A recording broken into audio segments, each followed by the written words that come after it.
Infinite Opportunities helps you learn more about the wide range of enriching opportunities at Pennsylvania's 14 state system universities. This week, we take a look at programs centered on the arts at universities across the state system.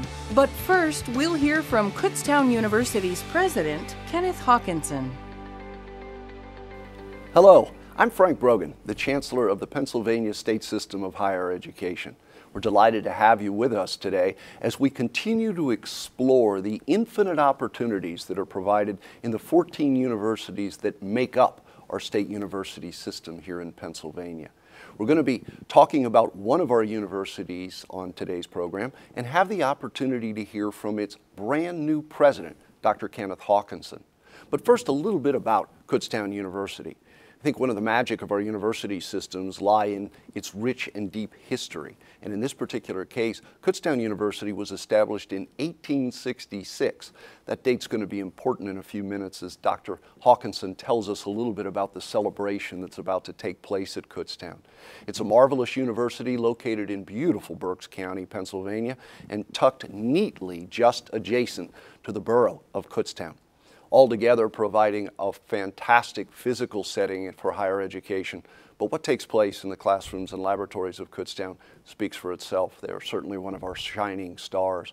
Dr. Kenneth Hawkinson has just, as I mentioned, recently joined us. He was the longtime provost at Western Illinois University. He also has a background in the United States military, which I find interesting and probably serves him very well and will in his current capacity. But all of that having been said, welcome, Dr. Kenneth Hawkinson, not only to our program, but very much to our system of higher education and to all of the Commonwealth of Pennsylvania.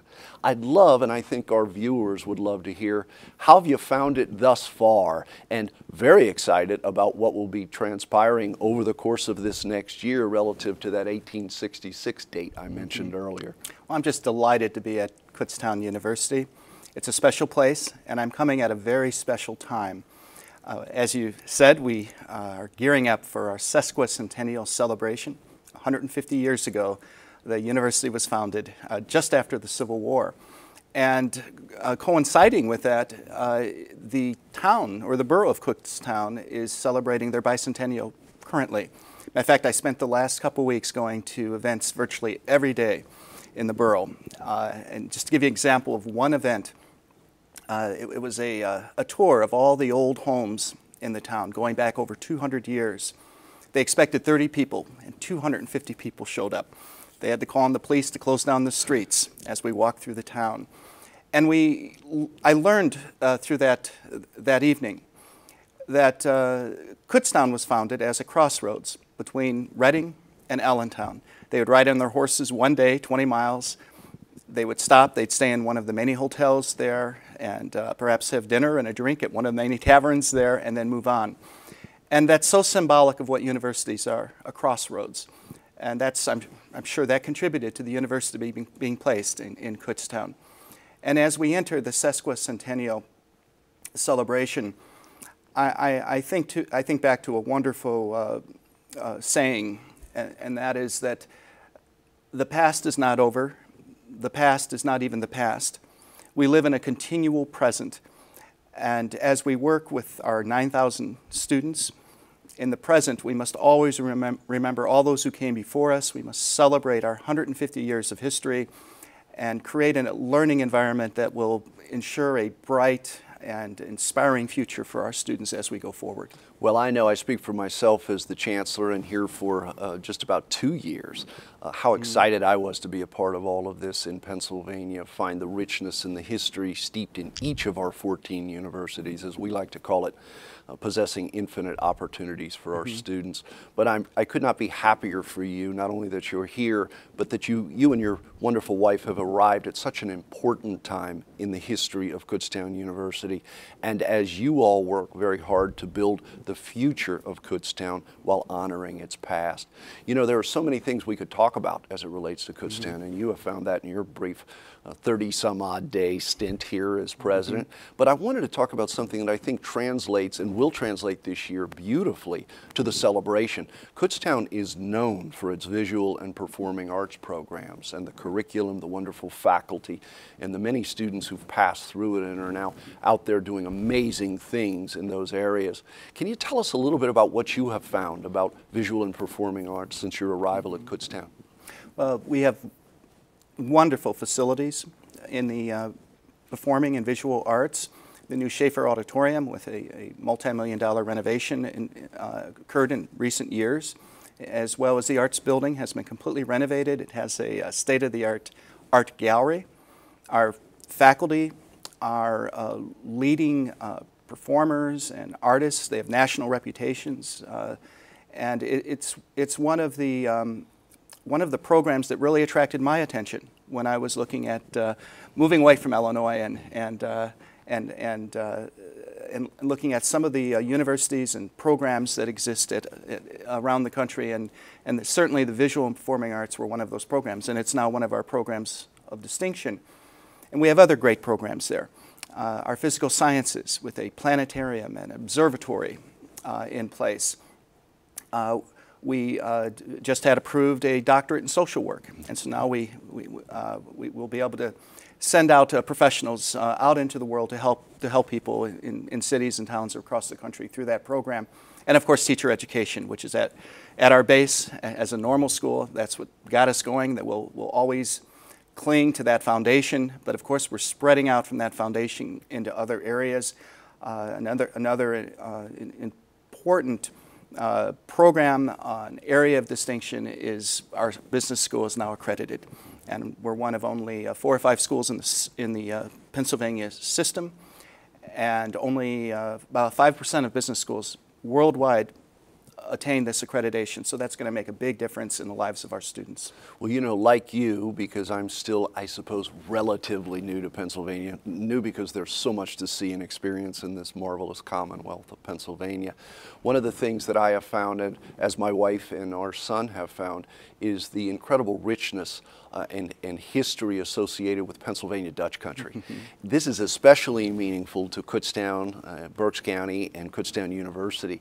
The idea that the German Heritage Cultural Center resides there and has become a very important part not only of that area, but of Kutztown University. Can you tell us a little bit about what you have found in that regard?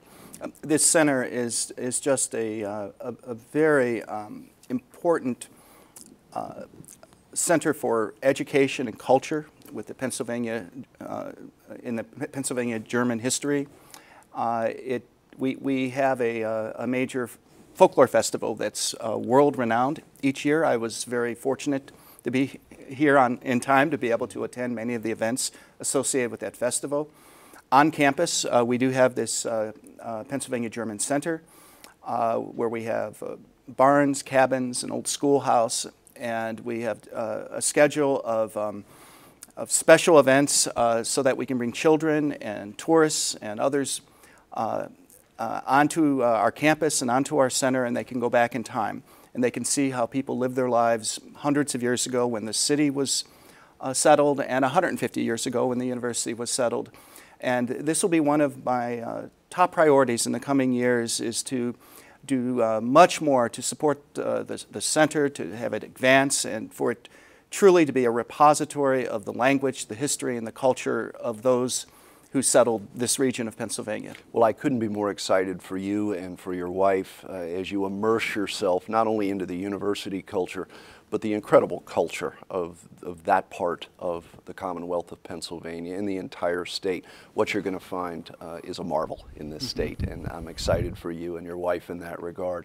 But I can't let you get away today without talking about another distinction for Kutztown University, and that's the fact that your school's mascot, and we have 14 of them out there, was elevated this year to the first time ever winning position in the Mascot Mania contest that took place system-wide. Tell us about Avalanche. Avalanche is amazing, and so are the students who have performed as Avalanche in the past years. It's enriched their lives, it's changed their lives. They've gone on to very successful careers in events planning, in the entertainment field.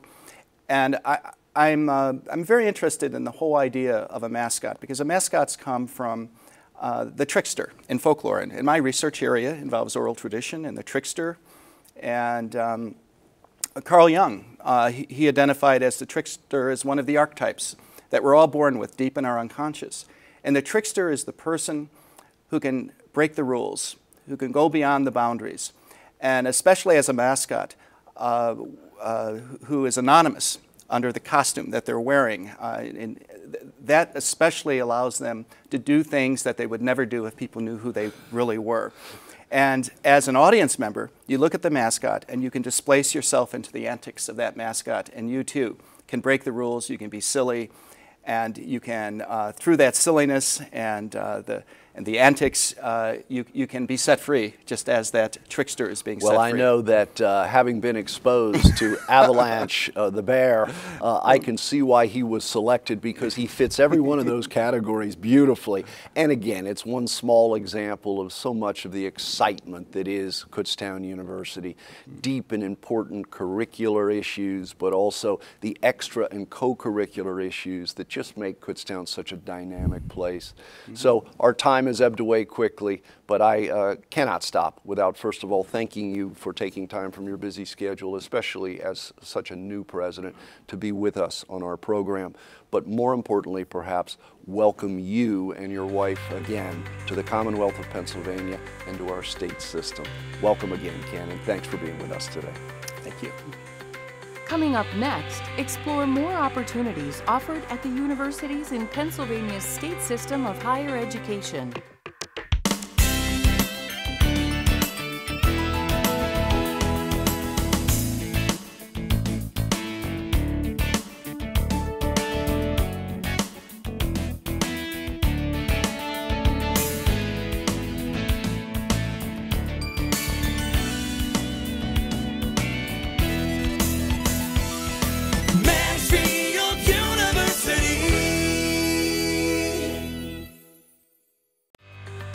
Welcome back to Infinite Opportunities. Next, we go to Kutztown University to learn more about a day dedicated to bringing high school and university students together to learn to be better musicians.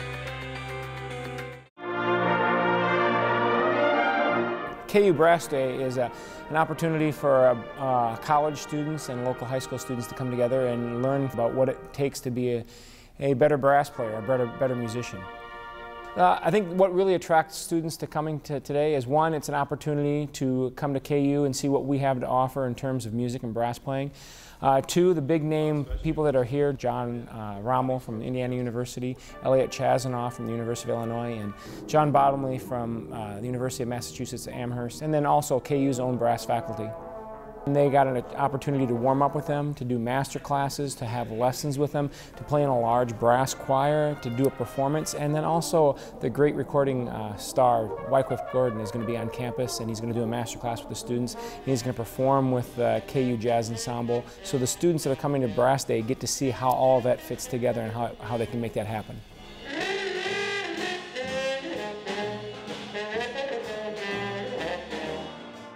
The high school students that I've seen here today have really been a great addition to campus. Very respectful, very mindful, asking very good questions about what it takes to become better brass musicians. It seems like they're very interested in bettering themselves, and that's what going to school is all about. And the great thing for me to see as an educator is that there's a lot of good brass teaching going on in Southeast Pennsylvania already, and that those students want to continue that at the collegiate level as well. One of the great things about Kutztown University and the KU Music Department, and also the KU Student Government Board, which supplied the funding for this opportunity along with the KU Marching Unit, is that's one of the great things we do. We're able to bring many people together, and the faculty that we have here at KU in the Music Department, Dr. Kevin Chose, Dr. Metcalf, and myself, we're personal friends with everybody who is one of the guest artists here today. So it really shows the depth that we have on our faculty and the collaborative efforts that we have across the United States to educate our students.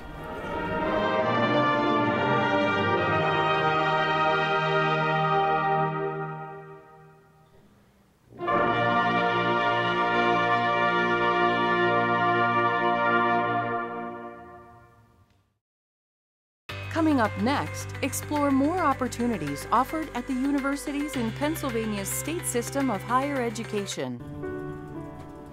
All your professors, all of them, they know that all it takes is one dreamer with passion, one person, and they hope in each of you that you might be that one who makes a longer-lasting light bulb, who writes music for the ages, who reaches into the mind and discovers a new star and who can change the world of a fifth grader. We're gathered here to hope in you.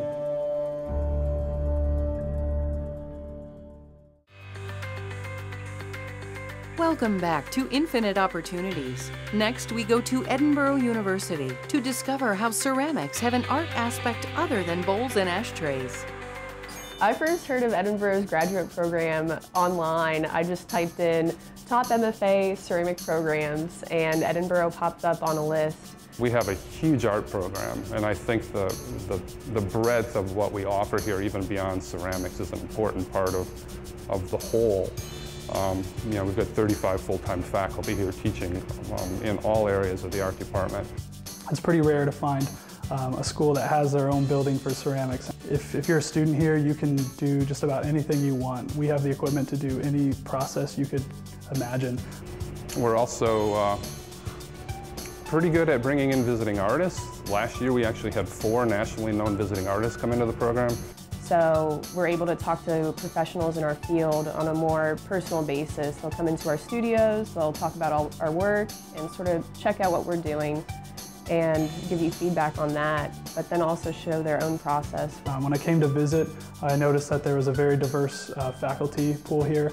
In ceramics specifically, it's not just sculpture heavy or you know, pottery heavy.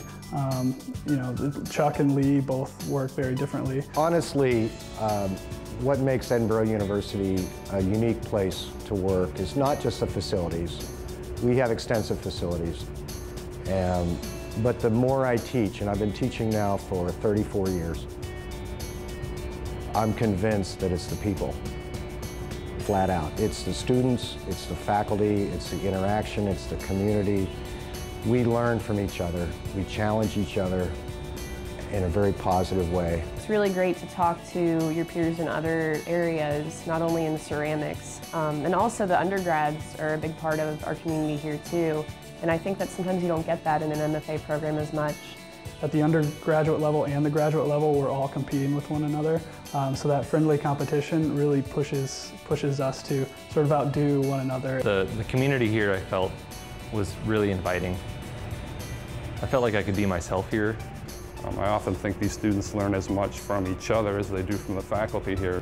From a faculty standpoint, working in a relatively small classroom, hands-on with students and a material, you develop a really close rapport with the students.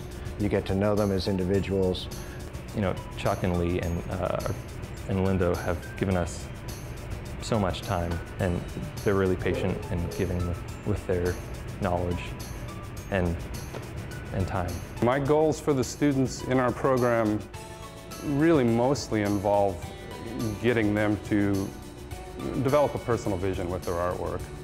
They never told me what to do, but they guided me and showed me what things were successful or what things that might help me. I'm pretty sure when I came here, the faculty thought I was crazy because I was trying to make interactive work out of clay, and I wanted people to touch my work. And they were very supportive in me, you know, kind of striving to do that in my work, even though they didn't probably know where I was going to take that.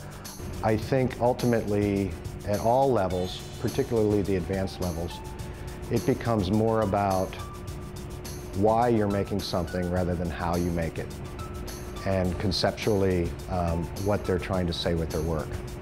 I'm very influenced by food foremost. I love food, I'm constantly eating, and I make pots because I love food. And then I'm also very influenced by my dad.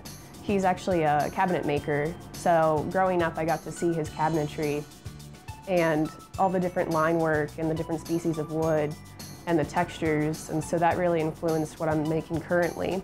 I'm personally a fisherman, and I like to be in the wild, and so some themes that have been inspiring me and my artwork for I guess a number of years now has been my concern for the environment and the relationship that humans have with the natural environment. One of the main influences in my work is the intersection between technology and craft. And then with the surface, I'm very interested in the art and craft debate. And then along with that, I think people fail to consider the industrial applications ceramics has. So I'm sort of juxtaposing this highly decorative surface treatment with a distressed surface treatment that's really industrial and kind of serious.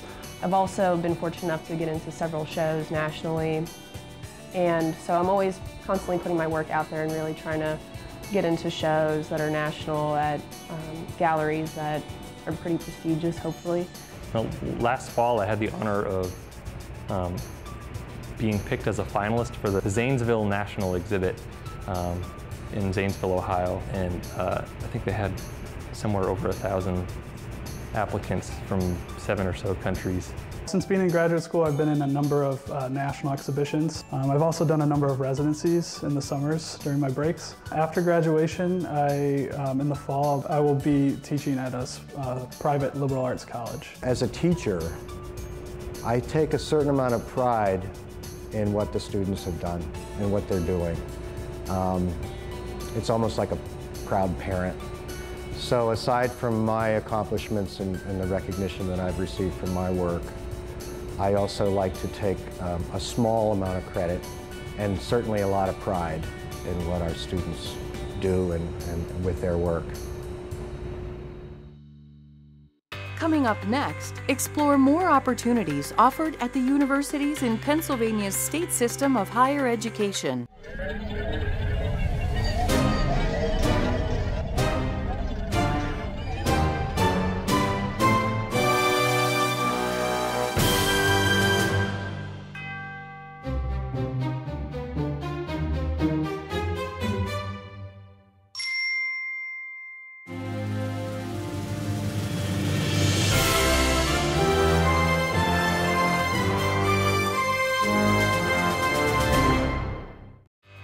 Welcome back to Infinite Opportunities. Next, we go to East Stroudsburg University to discover how nature is being preserved through new 3D art techniques.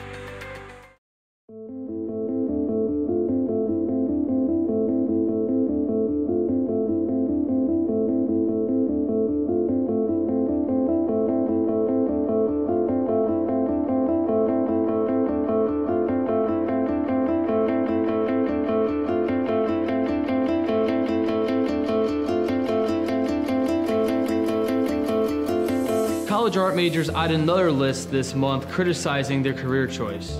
The arts took a hard hit in the Georgetown University Center on Education and the Workforce study, with the study proving a 6.7% unemployment rate. However, college students and professors are defying such lists using new technology that has been really on the rise the last 5 years. 3D printing, which has been around since the 1970s, has transitioned from industrial practices to consumer markets. Darlene Ferris-Labar, Associate Professor of Art and Design at East Stroudsburg University of Pennsylvania, is a testament to how this technology is rising. 3D printing has allowed her the opportunity to showcase her art around the world.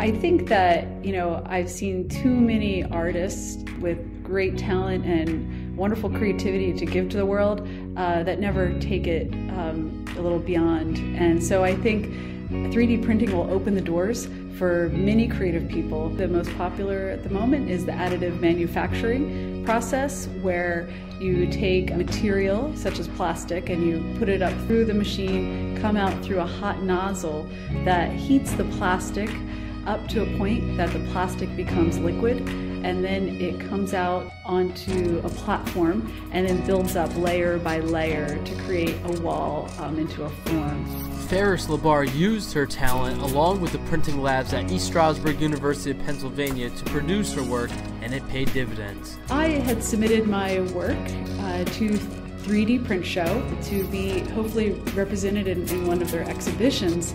I heard back from them, and I am excited to say that it will be then traveling on their tour.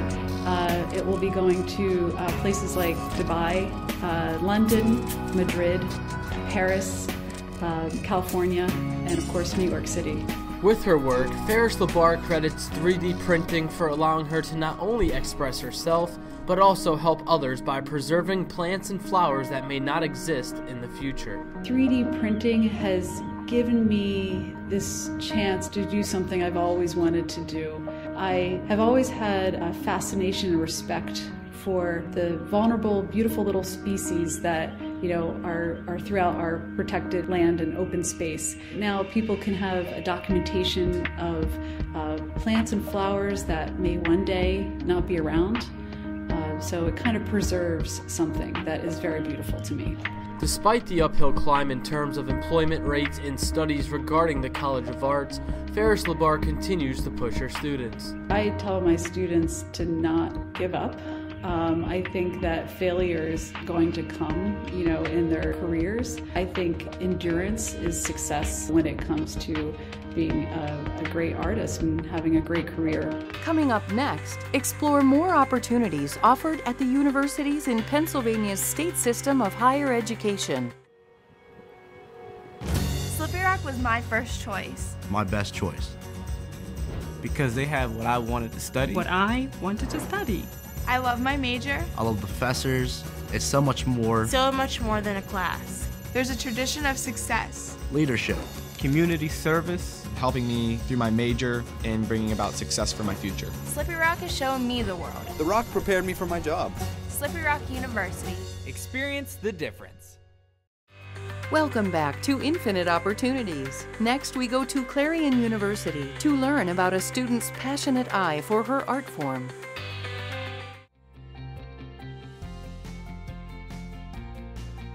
Photography's my world. It's how I see everything, it's how I look at everything, even when I don't have my camera with me. It's my life. Capturing specific moments is a little harder because I consider myself a portrait photographer. I work with people. And depending on what I'm photographing, I have the ability to completely pose a shot, make it entirely fictional, or candid and photograph exactly what's happening. Depending on the emotions I want portrayed by the image, there's a lot of different poses that go into that. And we work together, and there's this collaboration to make sure that the image comes out, that everyone is still okay, everyone's still safe, everyone's still comfortable. When I have a camera in my hands and I'm photographing something, I feel completed. I can see the world in a different way. I can manipulate what I see, or I can capture what is naturally there that others may miss. I use photography to capture the world. My name is Becca Alviani, and I'm a Clarion University student.